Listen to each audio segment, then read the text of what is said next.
যখন খুশি খায় সে বাড়ি গিয়ে। 10টা বাজে, 10:30 বাজে, নাইকো তারা, হয় বা পাছে দেরি। ইচ্ছে করে সেলেট ফেলে দিয়ে অমনি করে বেড়ায় নিয়ে ফেরি। আমি যখন হাতে মেখে কালি ঘরে ফিরি 4:30 বাজে। কোদাল নিয়ে মাটি কোপায় মালি বাবুদের ওই ফুল বাগানের মাঝে। কেউ তো তারা মানা নাহি করে, কোদাল পাছে পরে পায়ের পরে। গায়ে মাথায় লাগছে কত ধুলো, কেউ তো এসে বকে না তার কাজে। মা তারে তো পরায় না সাপ জামা, ধুয়ে দিতে চায় না ধুলোবালি। ইচ্ছে করে আমি হতেম যদি বাবুদের ওই ফুল বাগানের মালিক।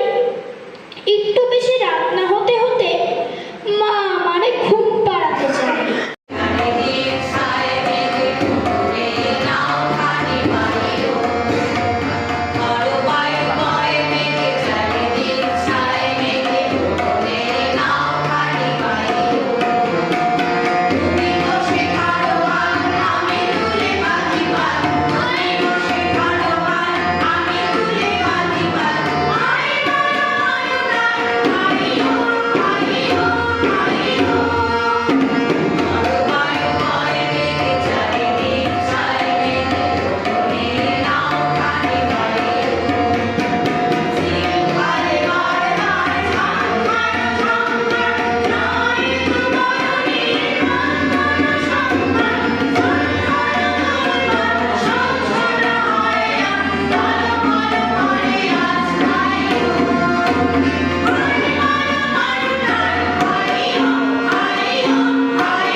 দিলে তুমি সোনামুড়া ফাউন্টেন পেন, কত মতো লেখার আসবাব, ছোট ডেস্ক ওখানে আখরোট কাঠ দিয়ে গড়া, ছাপ মারা চিঠির কাগজ নানা বহরের, রূপোর কাগজ কাটা এনামেল করা, কাঁচি ছুরি গালা লাল ফিতে, কাচের কাগজ চাপা, লাল নীল সবুজ পেন্সিল। বলে গিয়েছিলে তুমি চিঠি লেখা যায় একদিন পরে পরে। লিখতে বসেছি চিঠি, সকালেই স্নান হয়ে গেছে।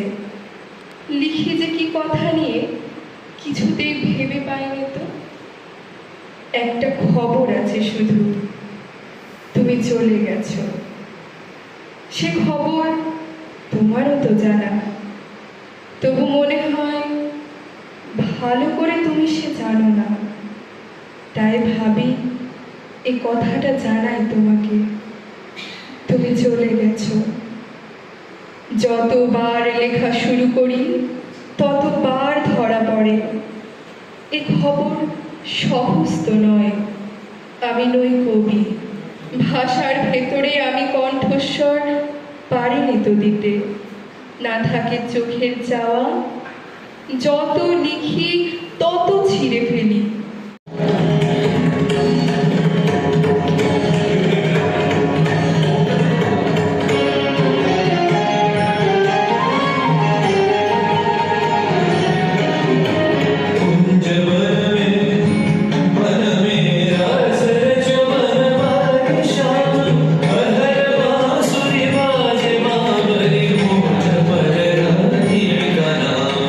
शेषराजे मोर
ঝড় ঝড় মুখর বাদর দিনে আজি ঝড় ঝড় মুখর বাদর দিনে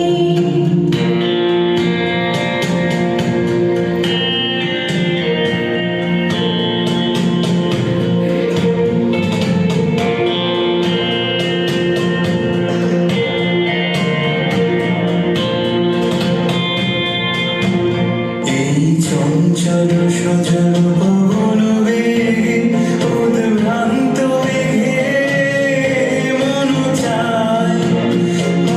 চায় ওই বলাকার পথ খালি আজি ঝড় ঝড় মুখর বাদর দিনে আজি ঝড় ঝড় মুখর বাদর দিনে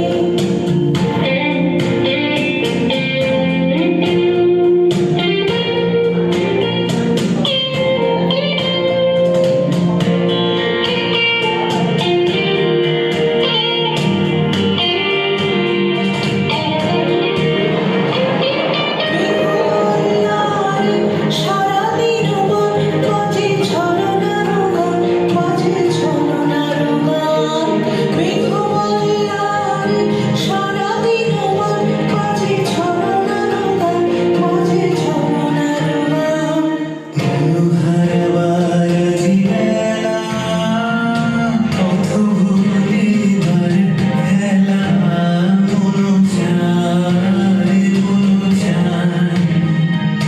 হৃদয় নাড়াতে কারো আজি ঝড় ঝড় মুখর বাদর দিনে রবীন্দ্রনাথ ঠাকুরের লেখা মনে পড়া। মাকে আমার পড়ে না মনে, শুধু কখনো খেলতে গিয়ে হঠাৎ অকারণে একটা কি সুর গুনগুনিয়ে কানে আমার বাজে। মায়ের কথা মেলায় যেন আমার খেলার মাঝে।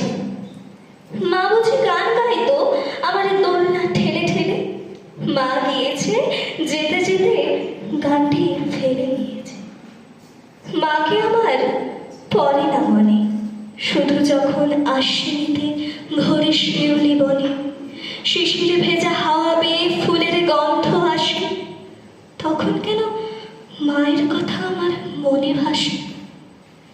কবে বুঝি আনতো মা সেই ফুলের সাজি বয়ে, পুজোর গন্ধ আসে যে তাই মায়ের গন্ধ হয়ে। মাকে আবার পড়ে না মনে, শুধু যখন বসে গিয়ে শুবার ঘরের কোণে জানলা থেকে তাকাই দূরে নীল আকাশের দিকে, মনে হয় মা আমার পানি চাইছে অমনি মেখে। কোলের পারে ধরে কবে দেখতে আমায় চেয়ে সে ছাউনি রেখে গেছে সারা আকাশ ছেয়ে। নমস্কার। প্রায় হঠাৎ দেখা, ভাবিনি সম্ভব হবে কোনোদিন।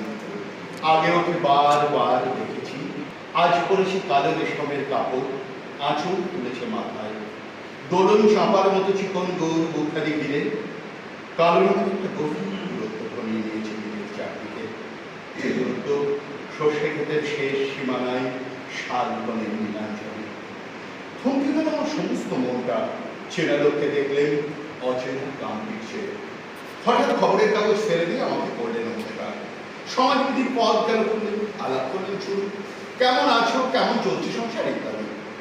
সে জানলার বাইরে যেন কাছের দিনের ছোঁয়াচ পার করা চাকরিতে দিনে অত্যন্ত ছোট দুটো একটা জবাব কোনোটা নেই। বুঝিয়ে দিলে হাতের অস্থিরতায় কেন সব কথা, এর চেয়ে অনেক ভালো চুপ করে থাকা। আমি ছিলাম অন্যদের যুগে ও সাথীদের সঙ্গে। একসময় আঙুলের জানালে কাছে আসতে মনে হলো কম সাহস নয়। বসলেন তো এক হয়েছিল, গাড়ির আওয়াজে আড়ালে বললেন কিছু মনে করলো না, সময় কথা, সময় নষ্ট করবার। আমাকে নেমে যেতে হবে পরে স্টেশনে, দূরে দেখা হবে না কোনোদিন। তাই যে প্রশ্নটার জবাব এতকাল থেমে আছে শুধু তোমার মুখে, সত্য করে বলবে তো? আমি বললেন বলবো। বাইরের আকাশের দিকে তাকিয়ে শুধলো আমাদের কাছে যে দিন, তাকে একেবারেই গেছে, কিছুই কি নেই বাকি। একটু রইলেন চুপ করে। তারপর বললেন, রাতের সব তারাই আছে দিনের আলোর গভীরে। খটকা লাগলো, কি জানি বাড়ি বললেন নাকি। তো বললেন, থাক, এখন যাও ওদিকে। সবাই নেমে গেল পরের স্টেশনে, আমি চললেন একা। আজ ১৬৬তম রবীন্দ্র জন্ম জয়ন্তী উপলক্ষে আমার নিবেদন কবিতা বাঁশি। কিনুগোয়ালার গলি, দোতলা বাড়ির লোহার গড়াতে দেওয়া একতলা ঘর, পথের ধারে লোনা ধরা দেয়ালেতে মাঝে মাঝে ধসে গেছে বালি, মাঝে মাঝে সাঁটা পড়া দাগ। মার্কিন ধানের মার্কা এখানে ছবি, সিদ্ধিদাতা গণেশের দরজার পরে আটা। আমি ছাড়া ঘরে থাকে আর একটা জীব, এক ভাড়াতেই, সেটা টিকটিকি। তফাৎ আমার সঙ্গে এই শুধু, নেই তার অন্যের অভাব। বেতন ২৫ টাকা, সদাগরি আপিসের কনিষ্ঠ কেরানি। খেতে পাই দত্তদের বাড়ি ছেলেকে পড়িয়ে। শিয়ালদা স্টেশনে যাই, সন্ধেটা কাটিয়ে আসি। আলো জ্বালাবার দায় বাঁচে। ইঞ্জিনের ধস ধস, বাঁশির আওয়াজ, যাত্রীর ব্যস্ততা, গুলি হাঁকাহাঁকি। 10:30 বেজে যায়। তারপরে ঘরে এসে নিরালা নিঝুম অন্ধকার। ধলেশ্বরী নদী তীরে পিসিরের গ্রাম, তার দেওরের মেয়ে। অভাগার সাথে তার বিবাহের ছিল ঠিকঠাক, লগ্ন শুভ নিশ্চিত প্রমাণ পাওয়া গেল। সেই লগ্নে এসেছি পালিয়ে। মেয়েটা তো রক্ষে পেলে, আমি তথই বচ। ঘরেতে এলো না সে তো, মনে তার নিত্য আসা যাওয়া। পরনে ঢাকাই শাড়ি, কপালে সিঁদুর। বর্ষা ঘনঘোর, ট্রামের খরচা বাড়ে, মাঝে মাঝে মাইনেও কাটা যায়। গলিটার কোণে কোণে জমে ওঠে, পচে ওঠে আমের খোসা ও আটি, কাঁঠালের ফুটি, মাছের কানকা, মরা বেড়ালের ছানা, ছাই বাঁশ, আরো কত কিচে। ছাতার অবস্থাখানা জরিমানা দেওয়া মাইনের মতো, বহু ছিদ্র তার। আপিসের সাজ, গোপীকান্ত গোসাইয়ের মনটা যেমন সর্বদাই রসসিক্ত থাকে।